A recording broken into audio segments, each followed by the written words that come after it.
இருட்ட ஆரம்பிச்ச நேரத்துல தான் ஒரு மண்டை ஓடு அந்த மண்குழியில லைட்டா தெரிய ஆரம்பிக்குது.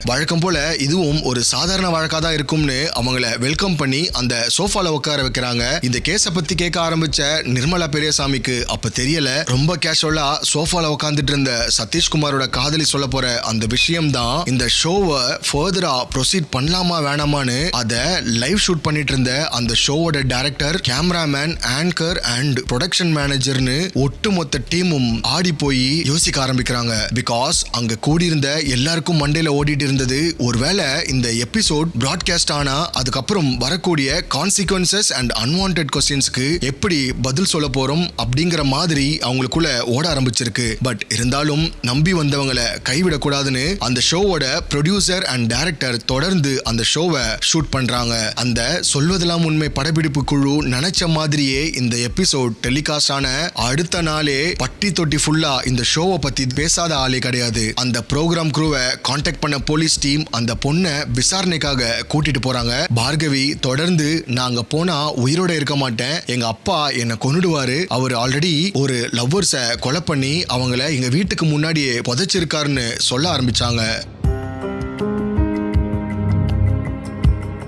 இந்த ஸ்டேட்மெண்ட்டை கேட்டு அதிர்ச்சி அடைஞ்ச மொத்த டீமும் அந்த பொண்ணு சொல்றது உண்மையானு திரும்ப திரும்ப கேட்கறாங்க. எத்தனை தடவை கேட்டாலும் அந்த பொண்ணு ஒரே பதில தான் சொல்லிட்டு இருந்திருக்காங்க. இந்த ஷோ முடிஞ்சு நேரா அவங்க சொந்த ஊருக்கு போறதா சொல்லிட்டு பஸ் ஏறின முருகேசன் அண்ட் ராஜேஸ்வரி அன்னைக்கு டே அவங்க ஊருக்கும் வீட்டுக்கும் போகாம இருந்திருக்காங்க. என்ன ஆனாலும் பரவாயில்ல, எவ்வளவு பிரச்சனை வந்தாலும் பரவாயில்ல, இந்த எபிசோட கண்டிப்பா டெலிகாஸ்ட் பண்ணணும்னு முடிவு பண்ணி 2012 மே 28 29 சேட்டலைட் சேனல்ல பிராட்காஸ்ட் ஆகுது. அடுத்த நாளே இந்த எபிசோட் காட்டு தீயா சோஷியல் மீடியால பரவ இந்த விவகாரம் போலீஸுக்கும் தெரிய வருது. இமிடியேட்டா ஜி தமிழ் ஆபீஸுக்கு வந்து டீடைல்ஸை கலெக்ட் பண்ண ஒரு போலீஸ் டீம் முதல்ல பார்கவியை விசாரிச்சுட்டு அதுக்கப்புறமா பார்கவி சொன்ன மாதிரியே அவங்க வீட்டுக்கு முன்னாடி ஜேசிபி வச்சு தோண்ட ஆரம்பிச்சிருக்காங்க. அங்க ஆல்ரெடி மூடப்பட்ட ஒரு கிணறு இருந்ததா சொல்லப்பட்டிருந்துச்சு. ரொம்ப நேரமா தோண்டியுமே அங்க எதுவுமே கிடைக்காததுனால சின்ன பொண்ணு சொன்ன பேச்சை நம்பி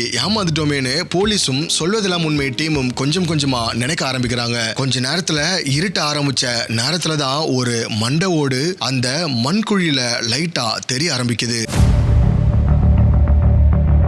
அதை பார்த்து அதிர்ச்சியான ஒட்டுமொத்த எக்ஸ்கவேஷன் டீம் உறைஞ்சு போய் நிக்கிறாங்க. உடனே அந்த இடத்தை சுத்தி ஐசோலேட் பண்ணி அவங்களோட பாதுகாப்பு வளையத்துக்குள்ள கொண்டு வந்த போலீஸ் ரொம்ப தீவிரமா அந்த குழியில இறங்கி கையால தோண்ட ஆரம்பிக்கிறாங்க. அப்போதான் அவங்களுக்கு ஒவ்வொன்னா கிடைக்க ஆரம்பிச்சது. அங்க கிடைச்ச 3 மண்டை ஓடுகளையும் எலும்புகளையும் 2